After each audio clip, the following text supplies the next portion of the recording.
कभी कभी हम जाने अनजाने में कुछ ऐसी गलतियां कर जाते हैं जिनका पछतावा हमें फिर बाद में होता रहता है। जब हम गलतियां करते हैं तब हमें इस बात का बिल्कुल भी पता नहीं रखते कि इस गलती से हमारे जीवन में आगे चलकर क्या प्रभाव पड़ सकता है। कभी कभी हमारी ज़्यादा अच्छाइयाँ भी हमारे दुख का कारण बन जाती हैं।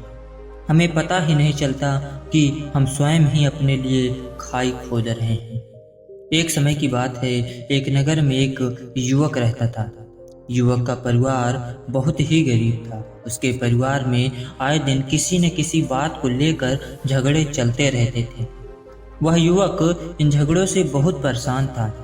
उस युवक ने पारिवारिक झगड़े को रोकने की बहुत कोशिश की, पर वह झगड़े रुकने की जगह बढ़ते ही जा रहे थे। इस कारण से युवक काम की तलाश में लोगों के पास जाता, तो लोग पूछते कि भाई तुम कितना वेतन लोगे। वह उनसे कहता कि आप मुझे बस काम दे दीजिए, मेरे परिवार की आर्थिक स्थिति बहुत खराब है, मुझे काम की आवश्यकता है। आप बस मुझे काम पर रख लीजिए और आप जितना दोगे मैं उतना ही ले लूँगा। लोग उसकी मजबूरी का फ़ायदा उठाकर उसे कम कीमत पर काम पर रख लेते, क्योंकि उसने लोगों को खुद ही मौका दे दिया। लोगों को पता था कि उसे काम की ज़रूरत है, वह कम पैसों में भी काम कर लेगा। और जब वह युवक अपने मित्रों के पास, अपने सगे संबंधियों के पास बैठता, तब भी वह अपनी गरीबी की बातें ही करता। वह अपने मित्र और सगे संबंधियों से कहता कि मैं क्या करूं, मेरा परिवार बहुत ही गरीब है, हमें 2 वक्त की दाल रोटी भी नसीब नहीं होती और आए दिन परिवार में लड़ाई झगड़े होते रहते हैं। मुझे तो कुछ भी समझ में नहीं आता, मैं क्या करूं। उसके मित्र और सगे संबंधी भी उस समय उसकी बात को सुन लेते और उसके बाद में वह सभी उसका मजाक बनाते और कहते यह गरीब तो गरीब का गरीब ही रहेगा, इसका कुछ भी नहीं हो सकता और इनके परिवार में भी प्यार नहीं है।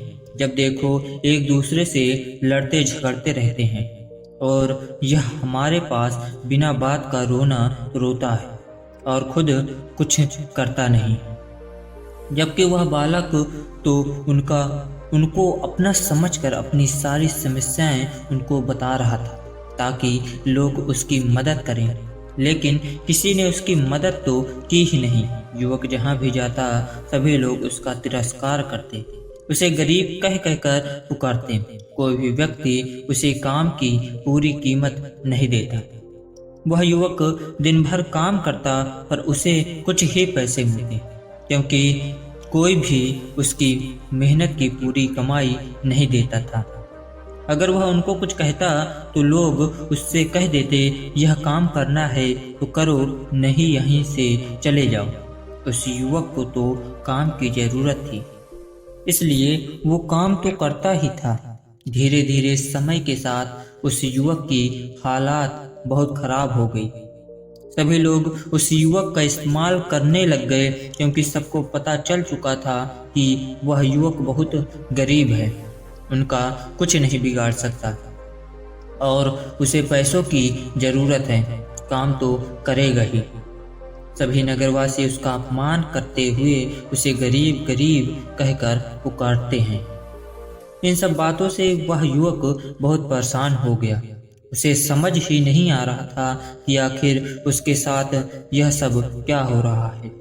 तभी उसने लोगों से बातें करते हुए सुना कि एक नगर में एक बौद्ध भिक्षु आए हुए हैं। उन बौद्ध भिक्षु के पास सभी समस्याओं का हल है। वह बौद्ध भिक्षु बहुत ज्ञानी व्यक्ति हैं। यह सुनकर वह युवक भी उन बौद्ध भिक्षु के पास जा पहुंचा। वह युवक बौद्ध भिक्षु के पास जाकर उन्हें रोता हुआ बोला कि महाराज, सभी लोग मेरे साथ ऐसा क्यों करते हैं। तभी उस युवक की बात सुनकर बौद्ध भिक्षु ने पूछा कि क्या हुआ बालक। तभी वह युवक जोर जोर से रोने लगता है और रोते रोते अपनी सारी बात बौद्ध भिक्षु को बताता है और उनसे कहता है कि महाराज, सभी लोग मुझे गरीब गरीब कहकर पुकारते हैं, मेरा मजाक बनाते हैं और कोई भी मनुष्य मुझे अपनी मेहनत की पूरी कमाई नहीं देता। मैं उनके खेतों में पूरे दिन काम करता हूँ और वह मुझे बहुत कम पैसे देते हैं। मेरे दोस्त और मेरे मित्र भी मेरा मजाक बनाते हैं। वह बौद्ध भिक्षु उस समय युवक की सारी बातें बड़े ध्यान से सुनते हैं और उससे पूछते हैं कि सभी नगरवासियों को यह कैसे पता चला कि तुम बहुत गरीब हो और लोग तुम्हें पूरे दिन काम करने के बाद भी इतना कम वेतन क्यों देते हैं। बौद्ध भिक्षु की बात सुनकर युवक बोला, दरअसल महाराज, मैंने ही नगरवासियों से हमदर्दी पाने के लिए उनसे कहा था कि मैं बहुत गरीब हूँ, मुझे आप काम पर रख लीजिए, जो आप दोगे मैं ले लूँगा। यह सुनकर वे बौद्ध भिक्षु बोले, इसमें लोगों की क्या गलती है? अगर नगरवासी तुम्हारा मजाक बनाते हैं, तुम्हें कम वेतन देते हैं, तो इसमें तुम्हारी गलती है। तुम्हें उन लोगों को बढ़ावा दिया है। तुम्हें कुछ बातें सिर्फ अपने तक ही सीमित रखनी चाहिए थी, लेकिन तुमने तो वह बातें सबको बता दी। बौद्ध भिक्षु की बात सुनकर वह युवक उनके पैरों में गिर गया और उनसे बोलने लगा कि महाराज, अब मैं क्या करूं? आप मेरी इस परेशानी को दूर करो। युवक की बात सुनकर बौद्ध भिक्षु बोले, देखो, अब जो हो गया सो हो गया, उसे वापस नहीं लाया जा सकता।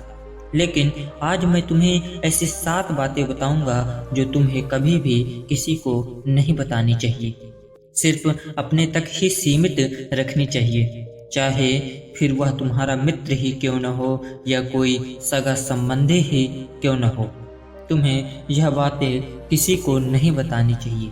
बौद्ध भिक्षु की बात सुनकर वह युवक बड़ी प्रसन्नता से बोला, बताइए महाराज, वह कौन सी बातें हैं जिन्हें हमें किसी को नहीं बतानी चाहिए।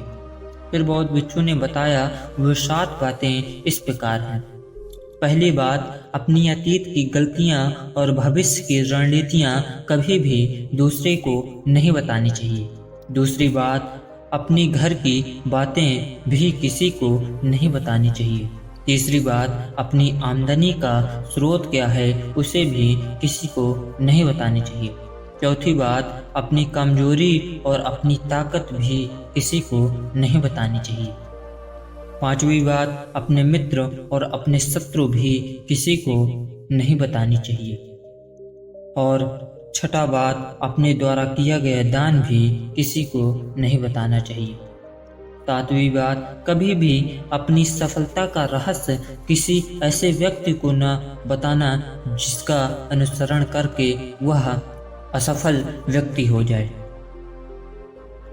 बुद्ध की इन बातों को सुनकर वह बालक उनकी बातों से संतुष्ट हुआ और वहां से चला गया। यह वीडियो यहीं पर समाप्त होती है।